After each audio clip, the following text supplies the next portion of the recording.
Hello everyone, and welcome to Starts at 60's first online masterclass for 2021. I'm Rebecca Wilson, your host today, and the founder and CEO of Starts at 60. Startsat60.com is the online home of the baby boomer. We've got a marketplace full of carefully chosen products, media that's relevant to your interests, travel deals you'll love, especially when you can travel freely again, and a great membership platform that gives you access to exclusive information like these masterclasses and better deals. One of the things we pride ourselves on is bringing out older Australians information that makes a real difference to their retirement. Now, today's masterclass has been created in partnership with Aveo, the provider of some of Australia's most desirable retirement communities, with 94 retirement and aged care communities across Australia. So if you're interested in downsizing into a retirement community, Aveo has a property option well worth considering. I'd like to say a really big thank you to Aveo for working with us on today's event. One of the things we really pride ourselves on is bringing older Australians information that makes a real difference to their retirement. And we couldn't do it without partners like Aveo, so thank you very much to the Aveo team. Now, before I introduce today's fabulous panel of experts and we kick things off, I wanted to let you know how this session will run. We're going to have about 45 minutes of discussion with our panel, then about 15 minutes to answer your questions. We'll have the chat function running so you can engage with other viewers while we're talking. Just remember to be nice to each other in there. I shouldn't have to ask, should I? We are not taking questions from the chat though, only those submitted via the Q&A function at the bottom of your screen. So type in your questions and we'll do the absolute best we can to get to them during our question and answer session. If we can't address your questions today, we'll follow up as many as we can in the articles that you'll find on our email newsletters. And you can sign up for those as a member of Starts at 60, just all free. So let me introduce you to this fabulous panel of people that we have here today. If you haven't seen Jean Kitson on your TV screen or heard her on radio recently, you'll know her for her books and her advocacy work in the areas that are important to older Australians. Jean's books, You're Still Hot to Me on Menopause, and We Need to Talk About Mum and Dad, which I have right here with me today. Oh, thank you. There it is. Are about parenting your aging parents, are both bestsellers. She's the patron of Palliative Care Nurses Australia and an ambassador for the Macular Disease Foundation and the Australian Gynecological Foundation, among others. She's a busy lady. Jean's had a personal experience when it comes to retirement villages. Her parents-in-law lived in one and her parents live in one now. So she understands how a layman feels when trying to figure out what's fact and what's fantasy. Everyone say hello to Jean. Jean. Hello, everyone. Hi. Lovely to be here. Thank you, Jean, for joining us today. Now, Rachel Lane is somebody who you will be very familiar with, I hope, if you've been attending our retirement living masterclasses. Rachel Lane is the founder of Aged Care Gurus, where she oversees a national network of specialist financial advisors who are committed to providing great advice on downsizing, retirement living, and aged care. Rachel's written numerous books on these topics, including her most recent one, Downsizing Made Simple, and you can read her regular columns on the Sydney Morning Herald and on Starts at 60, and in many other places around the internet too. She's quite well columned out there. Rachel advised thousands of people on whether a retirement village might work for them financially and lifestyle-wise, so has amazing insights into the huge variety of village options out there. Thank you so much for joining us again, Rachel. You're welcome. And thank you as well to Marilyn Graham, who is the other wonderful person on our panel, who has spent her whole career immersed in property. She's been a real estate agent and still has her agent's license and has worked with some of Brisbane's biggest property developers too on liaising with off-the-plan apartment buyers. As Aveo's group sales manager, Marilyn knows Aveo's properties like the back of her hand and is expert in helping buyers choose the community that's right for their needs now and in the future. So thank you and welcome back, Marilyn. Thanks, Rebecca. Good to be here. Now, before we get down to business, I want to explain a little bit more about what we want to do today. We can't tell you that we speak for every retirement village in Australia. There's more than 2,300 of them. And while many are owned by large companies like Aveo, many more have private owners of just one or a few villages. So there's a huge range of properties, services, fees, and contracts you need to consider and that you can encounter as you travel the market. And like every industry, not all of those contracts might be what you'd call fair. There might be big fees. The arrangements between the village provider and you might not be in your favour. That's not a myth. That's just plain old truth. Providing retirement property, though, is a business, remember, not a public service. Almost all retirement villages are run with the intention of making a profit, even the ones run by not-for-profit organisations. And it's a business the government encourages because it can't afford to create enough age-appropriate housing itself for the massive baby boomer and maturing population. We're not here to cover every one of those variations between thousands of villages. We just can't. But today, to make sure you know what to look for and the important questions to ask is what we're going to do, no matter what retirement village you might look at. So you know what's a myth and what's a real issue to be aware of. Why is this important? Well, there's 184,000 older Australians currently living in a retirement village, and that number is expected to double by just 2025. That's 4 years away, as more older Aussies look for ways to live independently while being close to services that can make a difference as they age. This type of property and lifestyle that's just going to become more common and more important in the coming years, but it's not really well understood, and there's lots of myths we have to bust. So we figure it's a good idea to get in early and get informed now and tell some really good truths today. So I'm going to start by working with our panel and working through a set of questions. Rachel, I'm going to dive right into probably what's one of the most common misunderstandings about retirement villages, and the one that usually causes the most upset for buyers. People tend to think retirement villages are like a residential real estate market property investment, but that's a big myth, right? Yeah, absolutely. Retirement villages are more like a boat or a car than they are like housing property. And the reason I say that is because they're really a lifestyle asset.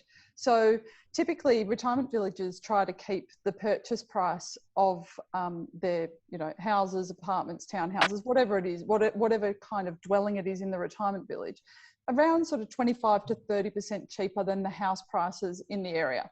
So they're really trying to keep those prices artificially low, and they do that for a few reasons, but largely they do it to make it affordable, so that when people sell their house and they move into the retirement village, they can free up some of that equity, and they might want to free up some of that equity to contribute to superannuation through the downsizer contribution, or they might want to free up that equity to buy a new whiz-bang caravan and travel around the country. It's not really a judgment. It's really up to you what you want to do with that money. But that's really why the retirement villages, you shouldn't be trying to compare them to residential property. And of course, the fact that they discount that upfront purchase price is the reason, or part of the reason, why people pay an exit fee at the end. But it's really important to know that retirement villages don't necessarily act in the same way as even the property market that's around them.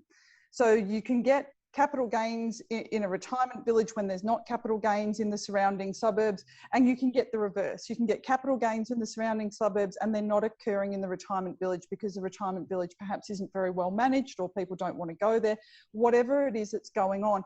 And that's another thing. On average, retirement villages take about 3 times as long to sell as houses in the suburb. So you've got to think about all of those things. This isn't a property investment, it's a lifestyle investment, and you shouldn't be looking at it from the point of view of trying to make money. That's a pretty tricky concept for people to get their head around, Rachel, because us as Aussie homeowners have really got used to expecting a nice capital gain from property, particularly this baby boomer generation that's almost seen property go up in a directly straight line to the right all their lives. Jean, when you were looking at where your parents might live when their house became unmanageable for them, did you expect a retirement village property to behave like a regular property when it came to capital gains and costs? Yes, I think so. We knew nothing about retirement villages. And in fact, that's why I wrote my book, We Need to Talk About Mum and Dad, because we didn't know anything about any of the problems and issues and decisions we had to make when it came to helping our aging parents. And we made a lot of mistakes, Mum and Dad and I and my brothers and sisters. We just didn't know what we were looking at. We didn't know the sort of questions to ask. Like Mum and Dad had to move when they were in about their late 80s, and their house was falling apart faster than they were. And their balcony was just held up by a couple of bricks and a balustrade. And there was a couple of things that Mum and Dad could no longer do around the house. And riding an avalanche was one of them, as their house fell into the garden. So, and then Dad would try and get on the roof, and his hips were like 50 years younger than he was, and the family's freaking out. And, you know, so eventually we all agreed that maybe it was time to move, and their house had stairs, and there was, so we had this sort of complex time of trying to determine whether it was time to move. And now I found out there's a simple checklist you can use to make that decision. And then it was, where are they going to move? And my sister and brother and I had 3 different ideas. My sister wanted them to stay in home with more services. My brother wanted them to sell the house and downsize. And I built a granny flat and in my house. And bless you. I know. I wanted them to move in with me. And when it was finished, they came and had a look, and it was down like 24 stairs. And friends had said to me, what about all the stairs? I go, my parents are really nimble. And within 3 years, they were both on frames. But anyway, they looked at the granny flat and they said, that's lovely, dear. And then they realized, you know, they'd be living in a different community and inside a different family. Anyway, for a number of reasons, they resisted and said no. And we ended up, and then the decision was taken out of our hands because Mum and Dad just put their house on the market out of the blue. So then we had to scramble, and we were looking at houses nearby, but we really wanted to move them from this small village to closer to doctors, hospitals, flat, find somewhere flat. Dad was going to lose his license because Mum was already legally blind and Dad had macular dystrophy. So, you know all the decisions that you have to make when they're older, but you can make those decisions earlier. And then when it came to choosing a retirement village, we only looked at about 3 in the area, and one sort of stood out better than the others. And then we just signed a contract. And we didn't know that retirement villages aren't that highly regulated, and they are all different. And I've since found out, you know, after writing my book, that, for instance, choosing a nursing home, a lot of people say there's 5 important questions. There are 200 questions you need to ask. And when a CEO of a residential aged care told me that, I said, you know, I don't want to buy the place. I only want a bed. And she said, she gave me the questions and I looked at them, and you would want to know the answer to all of those questions. So this is a brilliant session you're having today with these experts. So I just advise everyone at home, I hope you've got pen and paper, because you just keep writing down all the questions that you want to know, and do your research and have that list of questions, and it'll be dozens of questions, not just. And thank you, Jean. I mean, it's so much what we're doing this for, because what you understanding really what you're choosing is some of the challenge that this industry needs myth busted on. That's why we want to bust the myths. It's not that people end up in bad places. They end up in the wrong place for them because they didn't ask enough questions. And I think that's what we're going to expose today, is how to ask the one and find the place that's right for you. Can I just say, we were lucky. Mum and Dad are happy, very happy in their retirement village. Well, that's a blessing. Yeah, luck. So my next question is for Rachel. Speaking of Jean's parents not being the typical, and they're not the typical retirement village buyers, partly because of the journey they went on, partly because of the age they were entering at, partly because of how fast they did it without asking questions and things like that. I think the typical buyer does take a little more time, we hope. Rachel, another big retirement village myth is that they're full of old people and that you're aged 20 years just by entering the gate of a retirement village. I know my mother says, you know, those things, and I love to see that myth busted, because I go to them all the time and they don't look like that at all. In fact, they look pretty bloody appealing places to live when you consider how much cleaning I have to do at my house and the pool mess. But Rachel, tell us, do the numbers stack up? Yeah, so, and look, it's very hard to kind of homogenize. It's like trying to homogenize the whole housing market. You can't say that every retirement village is the same. So, and Jean's experience is probably not that unusual. A lot of people wait until there's been normally a medical event, and then they realize, oh my goodness, you know, my house isn't safe, or I don't feel secure here anymore, or I'm really isolated, and they then start looking at their options, and often they do make that move very quickly. But I think it's really important to do your research, as Jean said, and it's really important to ask some vital questions. So when you're looking at your contracts, look at, you know, what are your rights, what are your responsibilities, and what are your costs? But the first step is always to find the village that you want to be a part of. And Jean sort of touched on it. It's one of those things, you know, like I get to visit a lot of retirement villages in my job. And I must admit, I walk into some and I go, yeah, this is a bit of me. Like I don't meet the age restrictions that they impose, but you know, I could see myself very happily living there. So it's one of those things that you do, it's a vibe. It sounds a little bit silly, but you get that feeling of whether that's the place for you, whether those are the activities and the facilities that you would use, whether those are your kind of people. And that's what you want to do. And the best way to do that is to either go to the open days, and the open days are great when you're doing sort of the first round, if you like, of research. But where you're going to get the good oil is at the happy hours. So go to the happy hour. 4 o'clock. Yeah, that's right. And sometimes a happy hour goes for more than 1 hour, just so you know. But go to the happy hour and meet the people who live there and find out, what is it like? What do they like? What don't they like? What are the activities that they get right into? What are the activities that they're not so much in? And work out, is that the lifestyle for you? Is that, you know, it's what I call find your tribe. Find your tribe. But that will vary so widely from one community to another. So Marilyn, maybe you can kind of touch on that, because you guys have got, what, 90 something retirement villages now. So, you know, maybe you can sort of talk to how wide that scope is that I'm sort of trying to touch on. Yeah, look, I think, you know, as you've both mentioned, they're all different. They've all got what you call the vibe, I suppose. And that's not just the case within Aveo's portfolio, it's for every retirement village in Australia, I'd suggest. It's not just the difference around the social aspects and the ages of the residents, but sometimes the facilities too. So the majority of them have some sort of social committee or program. They've got community centres, emergency call systems, those sort of things included. But fewer than half of them have a gym or a bowling green, and about 60% have a pool. So there's things like that that might be non-negotiables for you that you need to consider when you're choosing which ones to visit in the first place. And then, as Rachel said, think about what the vibe within the village is. The other thing I'd say that is, no matter what the social life and the calendar looks like at a village, nobody's holding a gun to your head to join in on that. So lots of people love having a busy social calendar fully organised for them. But some people like to dip in and dip out depending on what they like doing, what they would like to try, and how much interaction they're actually looking for. So I think there's a comment around, they're not a school camp for over 60s, so there's no one forcing you to have a good time if you'd rather just enjoy the peace and quiet.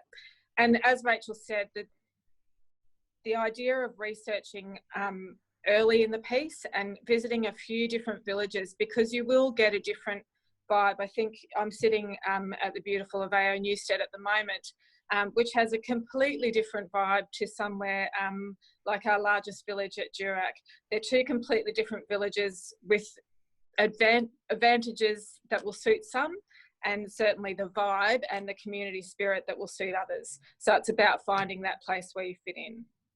And to give everybody a little snapshot, thank you, Marilyn, the average age is coming down on people entering villages as they realise what they have to offer, and that, you know, waiting until you break a hip isn't actually the way to get the best out of those environments. You know, we're now seeing the average age down below 75 in villages, and coming down pretty rapidly every year at the moment, isn't it, Marilyn?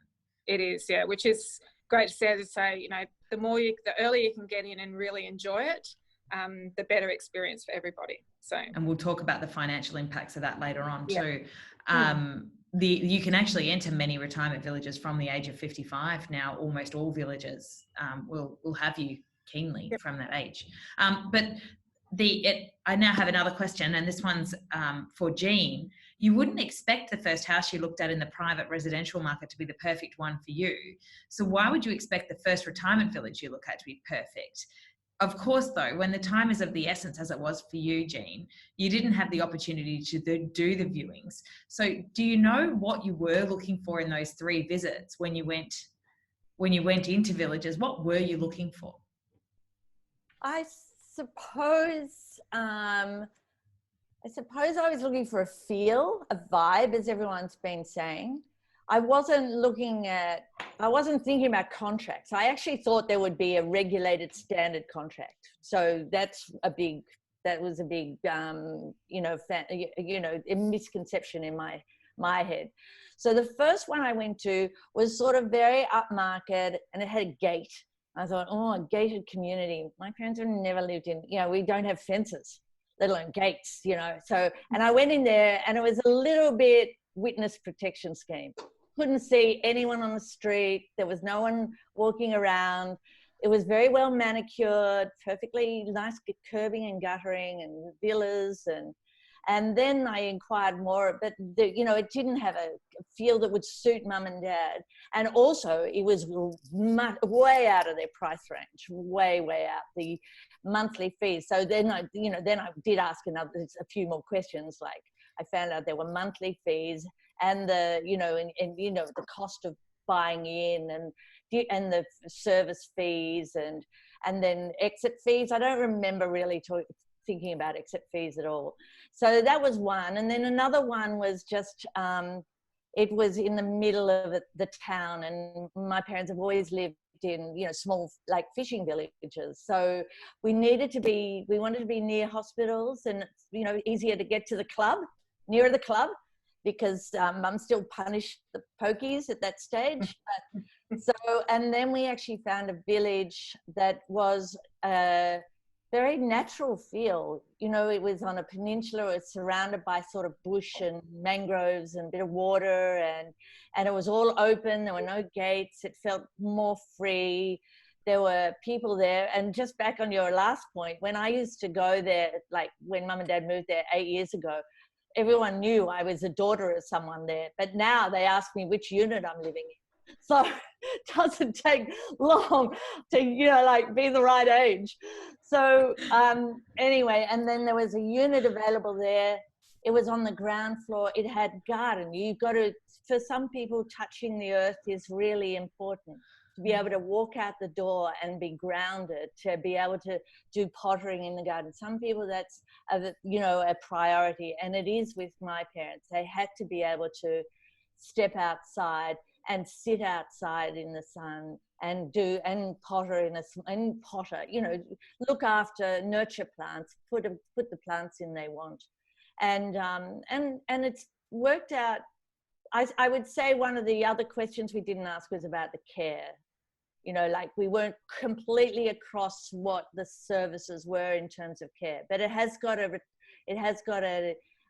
nursing home attached to it too, residential aged care as we call it now. And we thought, well, not that we ever wanted mum and dad to go into there, but you never know when that might happen. And I'd seen it happen years ago with my in-laws. They moved to a retirement village because they knew one of them was going to need 24/7 care. But as it turned out, they didn't ask the right question, and the nursing home attached to the retirement village didn't take people with dementia. So that's what I mean, find out all the questions you need to ask.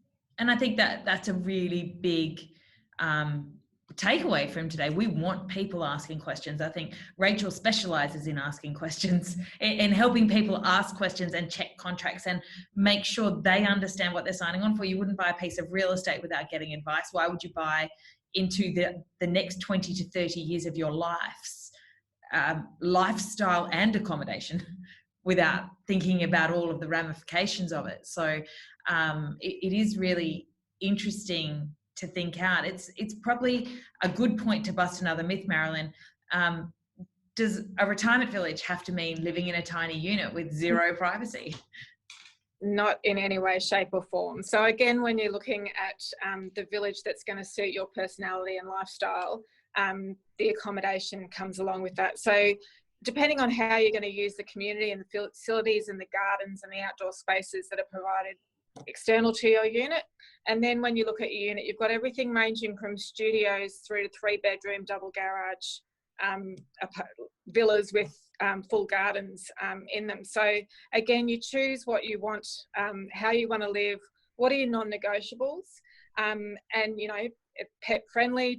Is there a garden? Is there a nice yard for your dog?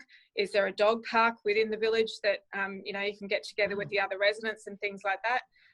Again, the size of the garden needs to be enjoyable but easily maintained for you. And then, you know, do you need rooms for the grandkids to come and stay with you? Do you have regular visitors? Or are you lock up and leave for a couple of months a year and go off and tour around the countryside? So all of those sort of things can be found to suit what the individual actually wants. And that's again about knowing what you're looking for, looking at a few different options, making sure that you're making a decision based on your non-negotiables, which may actually change the more you look at too. So if your initial list as you come out of your family home and start to look at those different sort of property options will change as you go through the process. But start early and make sure you've given yourself enough time to look at all of those options that are available. I liken it to choosing a school or a university for your children. You go and look at a whole lot of different things and you get a feel for it, and then you decide what you like, right? And I think because this stage of life is only a recent, I guess, really shifting set of sands for everybody, we're now in a stage where we're able to consider what we want out of this bed instead of being forced into it through a declining health system or a declining health. So it's a really opportune time.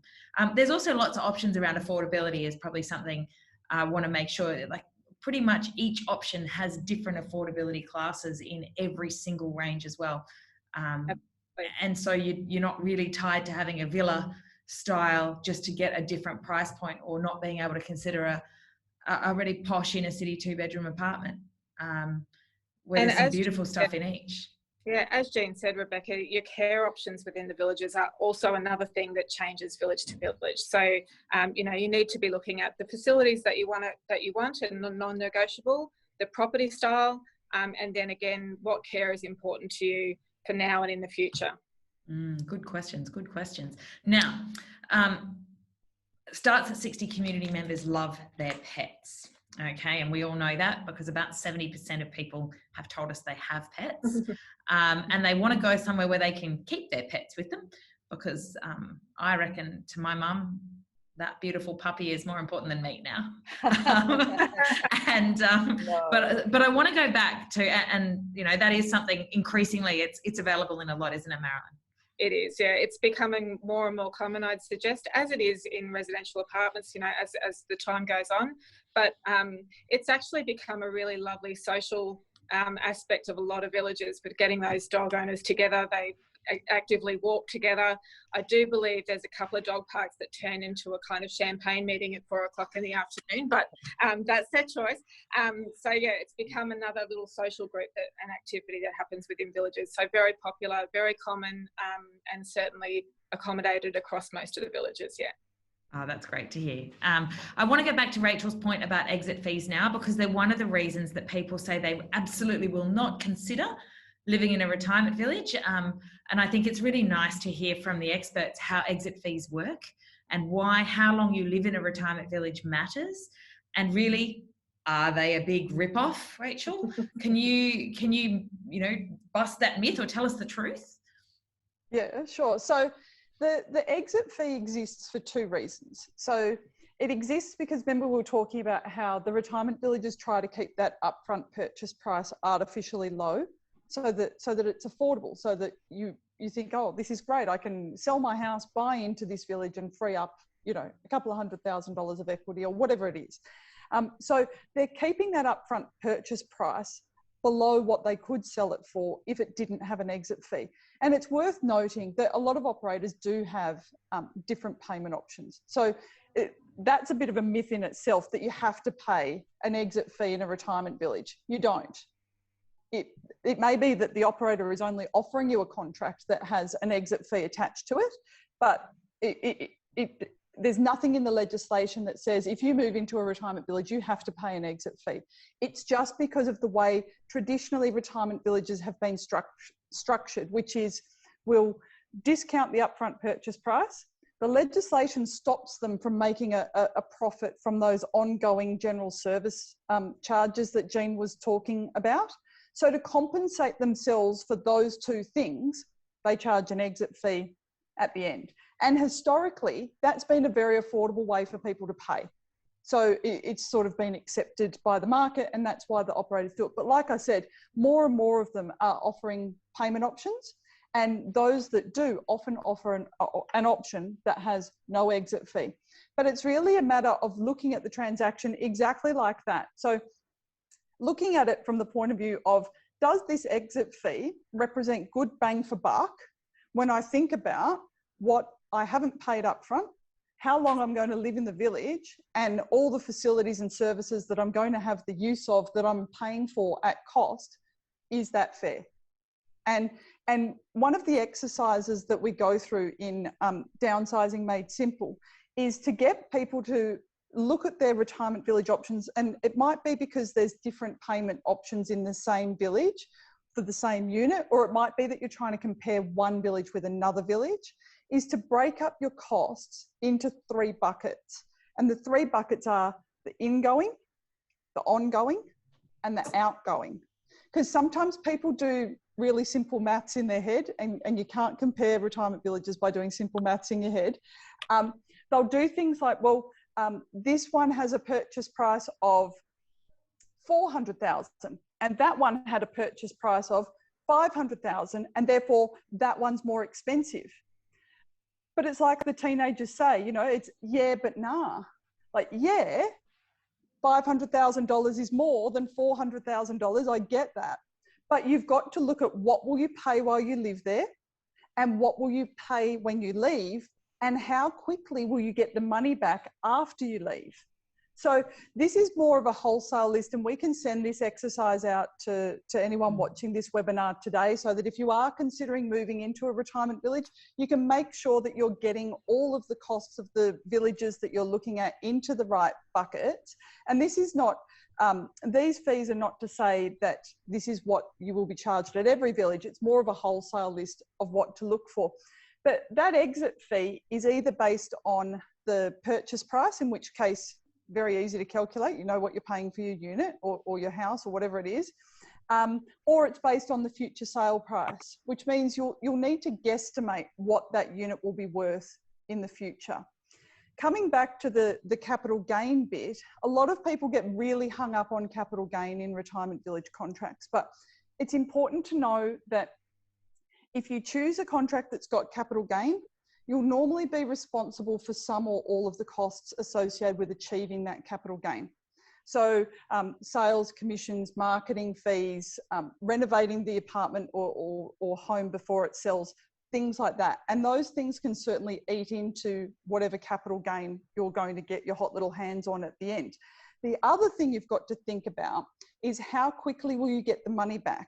So often you'll find that where the operator is sharing with you capital gain, and it should be noted that if you're sharing capital gain, you do normally share in capital loss. And sometimes those two things aren't the same. So I've seen plenty of contracts in the market that will share capital gain 50-50, but give you 100% of any capital loss. So you need to make sure you understand that. Don't subscribe to the myth that property always goes up, okay? Make sure you understand the upside and the downside. But the buyback, when you're sharing in that capital gain, the operator normally wants to give themselves as much opportunity as possible to sell that unit so that they can find what is the real price. Now, often the legislation will kick in, and that's normally 18 months that the legislation will say, okay, you need, if the property hasn't sold, the operator needs to buy it back from you at that point in time. But where the operator is not sharing with you in the capital gain, they will often offer you a buyback inside that legislated timeframe. And I think the shortest buyback period I've seen in the market at the moment is 60 days, but it's not uncommon that you can get 6 months compared to 18 months. So it's one of those things that you've got to think about, how quickly do I want my money back? How much certainty do I want around exactly what I'm going to get? Because if you do make that next move into residential aged care, having that money for an extra year could certainly save you a substantial amount of aged care costs. So you've got to think about it all, not just look at one particular element of it.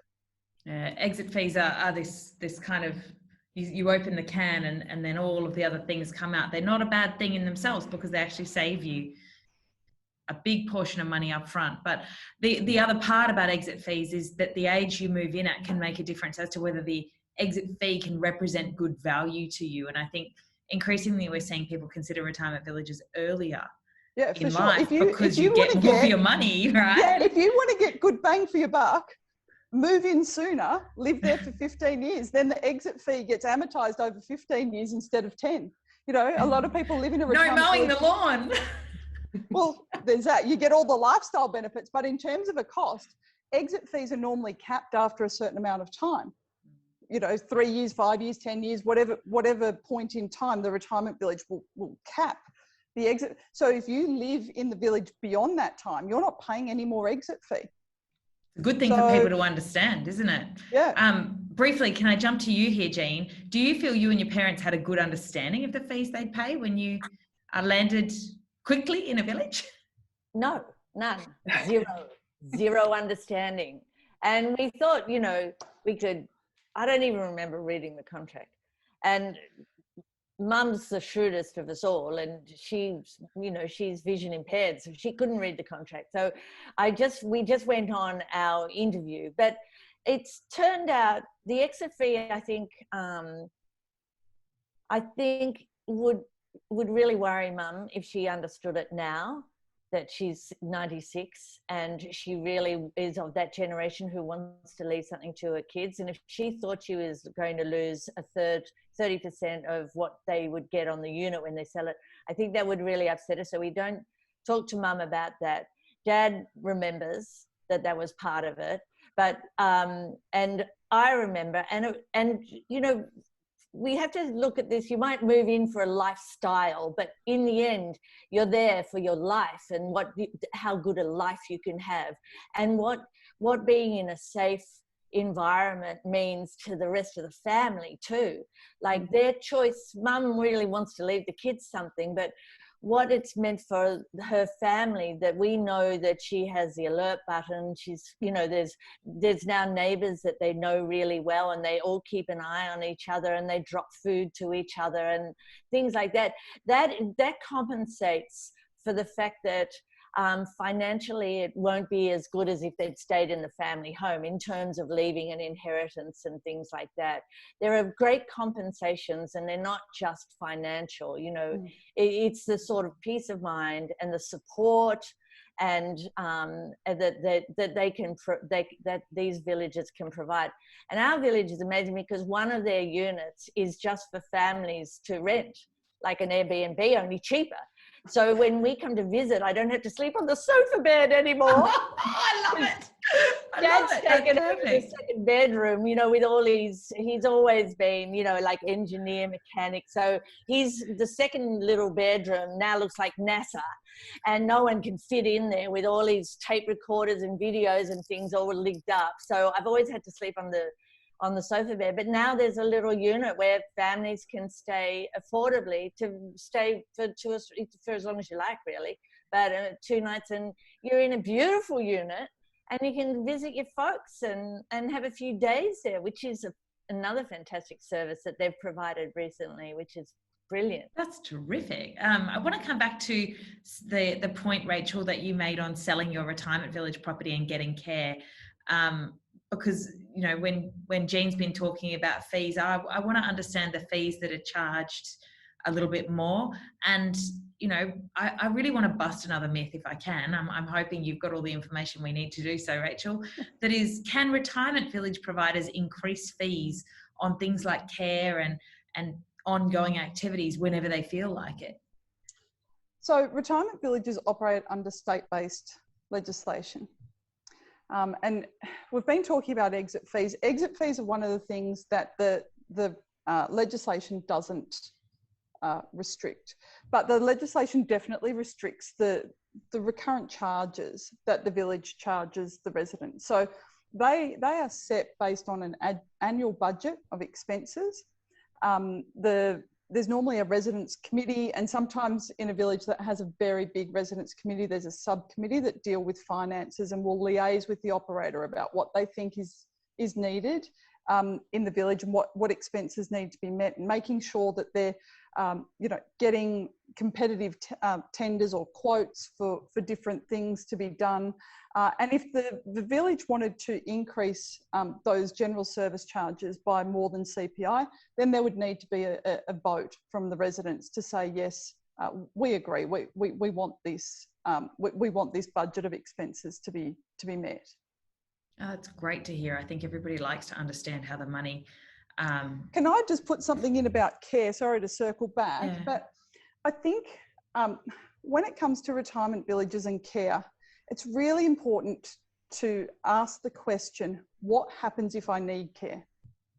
Because the answer to that question is going to sit anywhere on a spectrum from we're a carefree community, if you need care, you need to leave, through to actually our retirement village is purpose built for the delivery of care and you probably don't want to live here if you don't need care yet, and everything in between.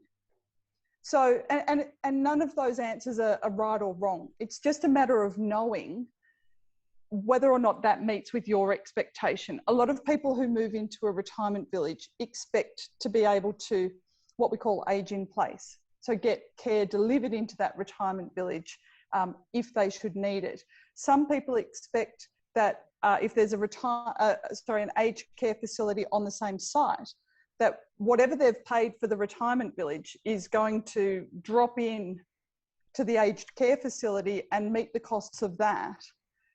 It doesn't work like that. Retirement villages and aged care facilities, I always say, it's like East and West Germany when the wall was up. They're two separate countries. They're not, they operate under completely different legislation. Aged care is all means tested. They're not even close to the same thing. But I think one of the things that the Aged Care Royal Commission has shown us is that one of the myths that has been around for a very long time about retirement villages and aged care is if you need a lot of care or if you need better care or more care, whatever it is, you have to go into residential aged care.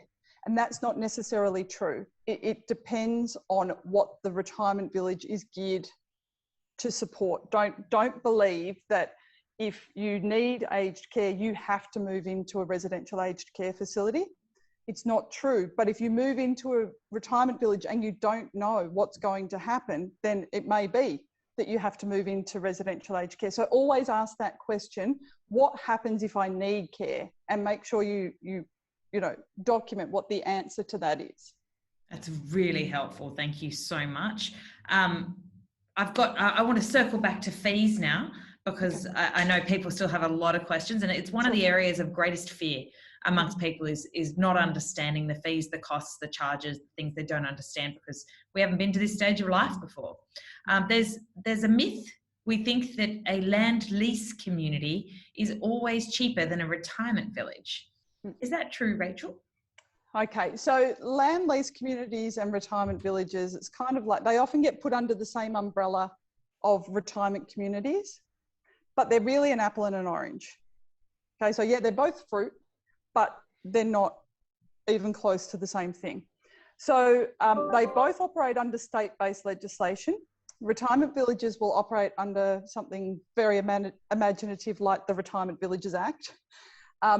Land lease communities operate under generally the same legislation that governs caravan parks. And land lease communities were born out of caravan parks. So essentially their contract structure is that you buy the dwelling and you lease the land on which it sits. Unlike retirement villages, land lease communities are allowed to profit from what they call the site fees, which is the weekly or monthly charge that they charge you to rent the land on which your house sits. And another myth is that land lease communities don't charge exit fees. Plenty of land lease communities charge exit fees. So make sure you ask that question. The other thing is that land lease communities don't offer guaranteed buybacks. So because they're not sitting under that Retirement Villages Act legislation, they're not required to provide buybacks. So, and as a general rule, one of the other key differences can be that if you're waiting for your home to sell in the land lease community, and one of the things that people like about land lease communities is that they own the home, and that gives them more control. For example, if they want to paint the walls purple, but you've got to think about it also gives you more responsibility because you own it. So when it comes time to sell it, you might need to change the walls back to a colour that's, you know, more appealing to the majority of the market. And if it doesn't sell, you need to think that, you know, it's a bit like strata. You need to pay those fees to lease the land on which your home sits until it does sell. So they're quite different, and that's why I said at the start, it's not really about one's right and one's wrong or one's better than the other. It's really about what works for you. So it's when you're looking at your contract, and we'll give people this checklist, but it's really a case of looking at what are your rights, what are your responsibilities, and what are your costs at each point of the transaction. So before you move in, while you live there, and after you leave. And really just making sure that that marries with what you expect to have happen. And if you're thinking that you can move into a land lease community, move out, toss the keys to the operator and say, okay, thanks, you know, thanks for the good times. It off to aged care now. That's your house, you know? Yeah. And coming back to the care stuff, generally speaking, you won't find, you know, emergency call bells and things like that inside a land lease community, whereas in a retirement village, they're pretty much the norm. The question there is, where does the emergency call bell go? Is the emergency call bell summoning someone who's on site to help you? Or is the emergency call bell just ringing 000? So that's another important question to ask. Great question. One more follow-up question on this, Rachel, and then I'm going to let the other two talk for a bit. Sorry. So the contracts we're talking about, who decides what's in them? Because I know that is a sensitive topic and people like to know there's a structure behind the industry. Yeah, so predominantly retirement village contracts are either a leasehold or a license arrangement. There are other contract types, often legacy things like company title. There are a few strata title retirement villages. There are even rental retirement villages. Look, I don't really get very hung up on what kind of contract the village has got, as much as I think you need to get hung up on what rights, responsibilities and costs does that contract give you. You know, as far as I'm concerned, they could call it the purple hen, right? But what is it actually giving me in terms of security of tenure? You know, at what point can I be asked to move out? What am I responsible for in terms of costs? You know, can I have visitors? Can I have pets? All of those sorts of things, I think are far more important than getting hung up on whether or not it's a leasehold or a license arrangement, which is predominantly what you'll find. The only thing I would say is that strata can be quite different. People think strata will behave in the same way that strata behaves, if you like, in a normal apartment or other development. Strata in a retirement village will just operate like a retirement village. You still pay an exit fee, and generally with strata, with the exception of a couple of states, it's state-based legislation, so that's why I'm always saying with the exception of this, but you won't get a buyback with a strata title retirement village, and you will need to pay your body corporate owners corporation fees for as long as it takes for that apartment or townhouse or whatever it is to sell.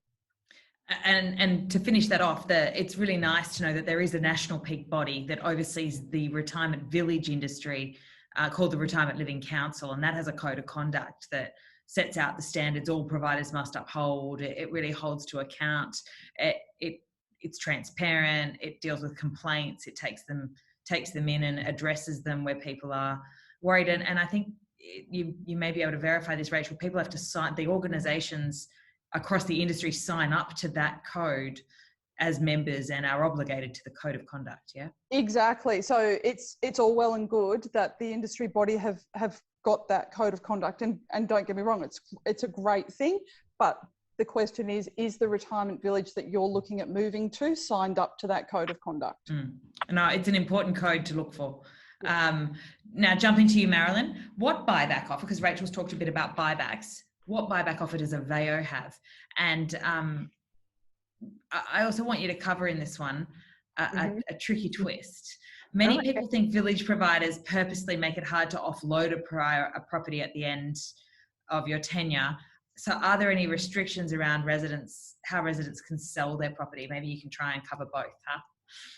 Sure. So I'm going to focus on, as Rachel said, there's still a combination of some leasehold and some freehold or strata title properties. So that will have some changes in amongst that sort of ownership structure.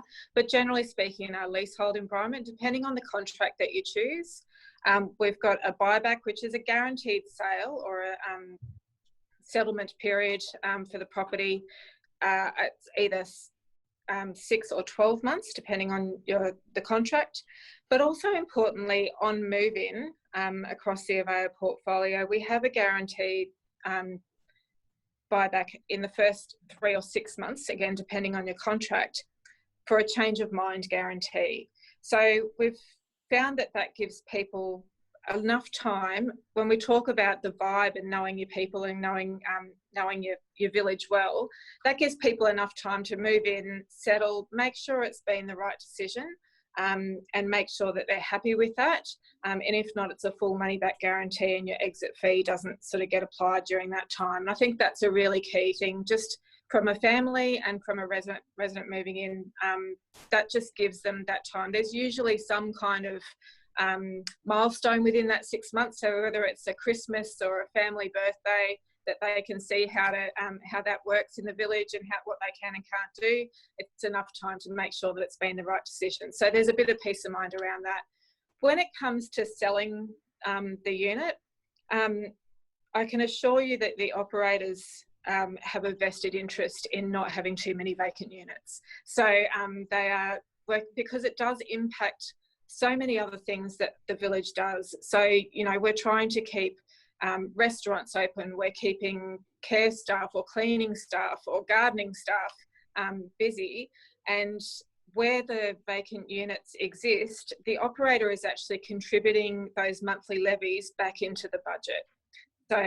So it's really important for us to get those sales and make sure that our vacant units don't become too much. So hence, usually most operators, the sale will sit, particularly when you've got that guaranteed sale time frame, the sale process will sit with the sales team on site that are managed by the operator as well. And we're in the best place to make sure we know our contracts well, we know all the questions that people should ask, and we can direct them to keep asking those questions as we go. We certainly sort of make sure everyone's getting the correct financial and legal advice as they move through as well. So that's in the best interest of our future residents and our exiting residents. That's really helpful. Thank you. Now, if we flash over to your point about care, Jean, obviously you had to think about care and support when looking for a property for your parents because they were a little older, and you were helping them. What did you end up finding? Well, we were, I want to say this delicately because I don't want to, because it was our, misconception, and it happens a lot in aged care where you think a nurse is a nurse, but they actually aren't. They're called nurses, but they're not really nurses, they're not registered nurses. So when there's a nurse on site, it doesn't mean that they're a registered nurse. They might be an assistant in nursing, and they may not be able to do anything like, at one point there was mum had a wound. Everyone gets wounds as you get older, and I was just hoping someone could change the mum's band-aid, but they're not allowed to do things like that. But having said that, now they're in their home care packages because they're on a level 3 and a level 2 respectively. Well, they're both on level 3 now. There's a nurse that is coming now. So when they need more nursing, they can get it within their package, and they're free to come anytime, and nobody's ever. I was interested to hear what Rachel was saying about restricting care, because no one's ever restricted anyone can come and go, families, nurses, care, cleaners, whatever. So they've been lucky. We were lucky on so many points. But when we press our button, it'll go first of all to the nurse who isn't really a nurse, but they're lovely, and they'll come and check out whether we need to then call an ambulance. And they've done that many times for my parents now, because those sort of episodes escalate as they get into their 90s, believe me. And just having anyone who's 24/7 responds to they're only, you know, like 2 minutes away. And when Dad was washing his car and tripped and smashed his femur, you know, one of the residents saw him, and then the nurse was there and she called an ambulance. You know, things happen really quickly. Whereas if they're, so this is what I mean about how a lot of things compensate for maybe losing some money in the long run, not with the capital gains, because of the relief it gives to the family, and knowing that they're supported when they need it, because if they need that, when you press that button, I don't want to get a call and 3 hours away from the alert button saying, your parents have just pressed the alert button, I'm close, you know, I'm the closest person, getting in that car. I've done that plenty of times, because I'm always told, and I always get in the car, but I'm an hour and a half away and I'll be driving at midnight. And that's not a, you know, like a great option, but I always know that they've had someone see them.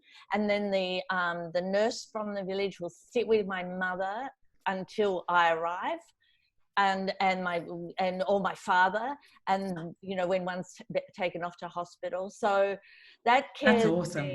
Really great. Amazing. Yeah. What does it mean, Marilyn? What does it mean at Aveo to receive care in an Aveo community? Yeah, look, again, I think, you know, the same way different properties, different facilities, there are different structures across the portfolio, and you'll choose that in accordance with what is important to you. So whether that's a registered nurse on site, you know, full-time during the day, and a personal care attendant, which is what sort of Jean's referring to there, that's there 24/7 as the first responder to an emergency call assist, to something that's just an emergency call assist that goes through to a triage service, which has all the protocols for the village and knows exactly who to call based on the resident that's pressed the button. So, and everything in between, and escalated to, you know, 24/7 registered nurse on site, where there's a population that is looking towards that higher care need. So, you know, we've got care communities, we've got very independent living communities, and in between that is, again, where you need to work out what's important to you based on age, based on health, based on anticipated future needs. Oh, look, and I think the spectrum, as people are getting younger in these communities, it's an incredible difference that you see in needs too. So by asking questions, you can know the packages that Jean and family now have access to. They're part of the system, the process, and that is very much how many communities want you to access that care the right way, using your government support and all the things that sit inside that system too. And I think the other thing is, don't underestimate the power of being happier and healthier. Mm-hmm. You know, my grandma made the move into a retirement village from being very isolated, very unfit, pretty unwell, made the move into a retirement village who couldn't deliver care, but being happier and healthier meant that after she'd been living in the retirement village for about 8 years, they said to her, look, you're actually going to need 2 of your heart valves replaced, you know, open heart surgery in your 80s. And I thought, you know, at the time I was pregnant, so I thought, let's not do this. You know, my favourite person in the world, open heart, like, let's not. But the doctors said, look, 10 years ago, she couldn't have done it.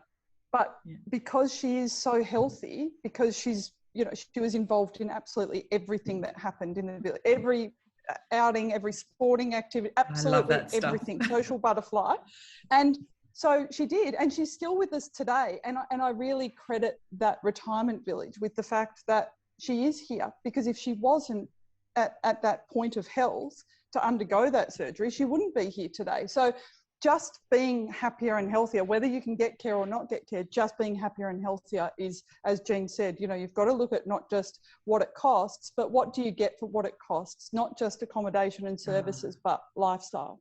It's a real choice, isn't it? Thank you so much, Rachel and Marilyn and Jean, I feel like the biggest message today is that a lot of what we see as negatives about the retirement villages are actually due to misunderstandings, a lack of knowledge of the industry, and all of the depth of information that just doesn't get talked about in this sector because you don't discover it until you need it, right, in life. And therefore, you know, the wall looks like it's in front of us. The only way to avoid being caught out by a misunderstanding yourself is to make sure you've given a lot of thought to what it is you might want when you go to purchase your next place to live and your next journey in your lifestyle.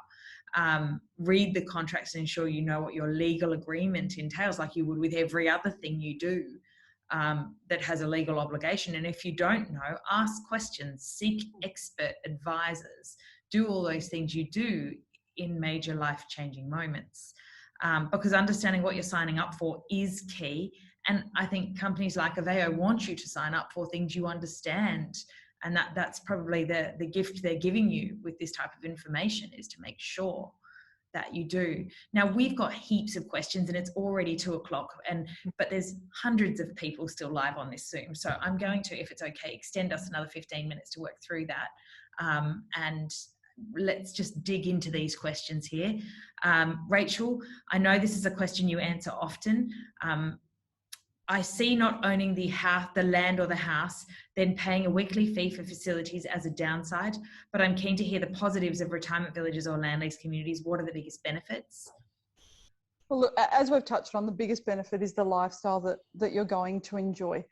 There can be pension benefits, and I guess one of the things, coming back to what you were just saying, Beck, I think there is a lot to consider, and your point about getting professional advice is so right. I mean, if you were selling a house, you would take advice, you know, or if you're buying a house, you would take advice.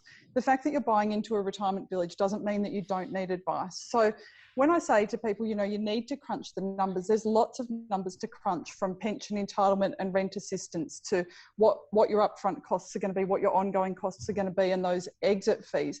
And that's where professional advice can really help people. But people do find that their pension goes up, or they become eligible for rent assistance when they've never been eligible for rent assistance before.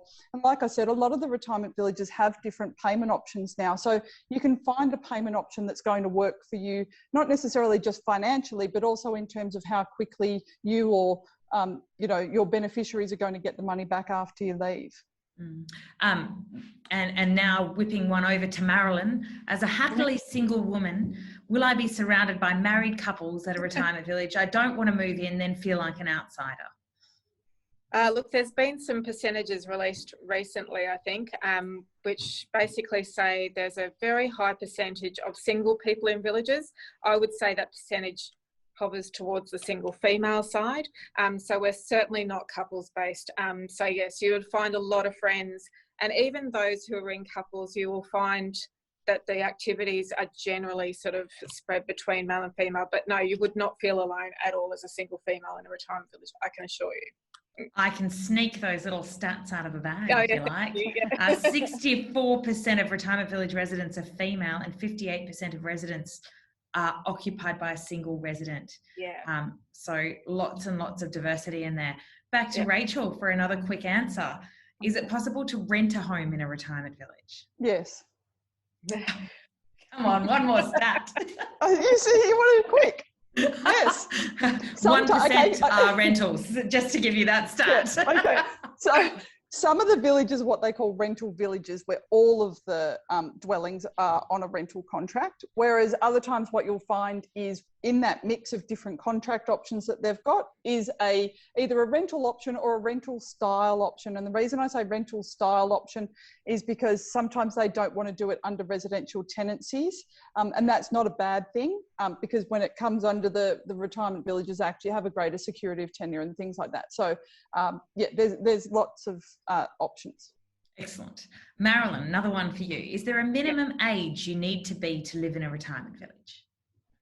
Look, so there's legislation around it actually, but generally it's over 55s. So I think the average entry age is getting lower as the years go on. So we're sitting in the early 70s at the moment, but it is over 55s across most states. It's actually over 65 in Queensland in the legislation, but Aveo would welcome a 55. So that's nice to hear. Yeah. the facilities are pretty impressive in some of those Yeah. villages that I've been to. Rachel, can you give me a simple overview, super fast, Okay. of the types of contracts, ownership contracts available in a retirement village, and explain what each type of ownership means? For example, I've seen contracts for lease for life in Western Australia. What is that? Okay, so the simple answer is no, but you can buy a copy of my book, Downsizing Made Simple, which goes through the ins and outs, ups and downs and back to front of the different contract options.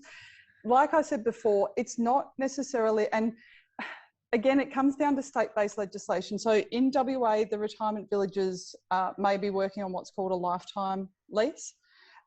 In Victoria, they may work on 99-year lease. In some states, they'll work on a 50-year lease. The bottom line is, as long as the lease is going to out-survive you, that's the most important bit in terms of, you know, making sure that that's the kind of period that you're covered for. I don't think if you're moving into a retirement village at 70 that you really need a 99-year lease. You know, 50 is probably going to see you out, even with the advances in medical science. But like I said before, don't get too hung up on what type, you know, what they call the contract. Get far more hung up on what are your rights, responsibilities and costs within the contract. Good answer. Thank you very much. And we do have 20% off Rachel's book in the Starts at 60 marketplace today. I know the team are putting that in our email this afternoon. So it is a helpful one. This one is a quadruple whammy for Marilyn. Quadruple. Here we go. Listen in tight. Are residents entitled to a breakdown of costs for services such as general maintenance and gardening? And how do retirement villages ensure they are obtaining the best price for the provision of these services so residents aren't overcharged on service fees? Lastly, what types of insurance are included in service fees or otherwise provided by the village provider? Okay. So the first one, the breakdown of costs. So the villages do an annual budget review. They are audited budgets and they are presented to the residents. The resident committee generally, where there is one formed in the village, will be fairly communicative with the community manager throughout the year on how that's looking, what they need to improve, decrease, whatever the concerns may be. And then the budget is fully disclosed to the residents each year. Again, I think Rachel covered it earlier. If it does need to be increased more than CPI, it would need to be voted on by the residents at an annual general meeting. So there's some protections around that. I would suggest with ensuring that you're getting the best bang for buck for all the services that might be outsourced or available within the village. Again, the resident committee is open to those communications with their community manager to make sure that that's in place. I know we just had one where they did, they bought their power, you know, through one company, and the resident committee took it upon themselves to do a cross-check of that, make sure the residents were all on the best deal possible. So, you know, the residents can be as involved as they want to with those sort of things. I would also suggest that, you know, some of the advantages of larger operators like Aveo is some of that buying power with different contracted services, obviously. So, so you could consider that one of your advantages. The insurances, I suppose, is one of the things where, you know, some of Rachel's calculators really come into play, because generally speaking, in your leasehold villages, you are only required to take out contents insurance within your unit for your own personal belongings. So all the other insurances that you would normally encounter with a household to make sure you're covered for, you know, storm activity in Queensland, floods and fires everywhere else, are actually taken on by the operator. So again, that's something, it's a question to ask as you're doing your research. Most of the villages will be able to give you a full breakdown of the current budget on request as you're doing your research before you go to contract anywhere, so that you can actually see how that's spelled out and what's in place there. Wonderful. We've got more on fees. Rachel, what happens if CPI is negative for a year? Does the service fee reflect this? And I've got a little bit more on this one, so just hang with me. Well, and should we be, sorry, yeah. And no, should we be worried if a village's recurring fee account is in debt? Okay, so I'm not really sure what the link is with CPI. So CPI doesn't necessarily have anything to do with the village budget. Obviously, whatever the services and the facilities are, if the costs are going up, then the amount that you're paying, it's kind of like a hurdle. So if the expenses are going to increase by more than CPI, then it's going to have to go to the residents for approval. So it's more about understanding what's in that budget, what are you going to pay, is that representative? And you should really look at that almost like an owner's corporation or a body corporate type fee. So depending on what the facilities and what the services are and how many dwellings are in the village. So if you've got lots and lots and lots of facilities and amenities and services and not very many people living there, then you would expect to have a higher monthly fee. Whereas what Marilyn was saying before about the economies of scale, if you've got all of those same services and amenities and facilities available to you, but you've got 5 times as many residents, then you're spreading that cost to get across a lot more people. It brings the cost down. That's very helpful insight.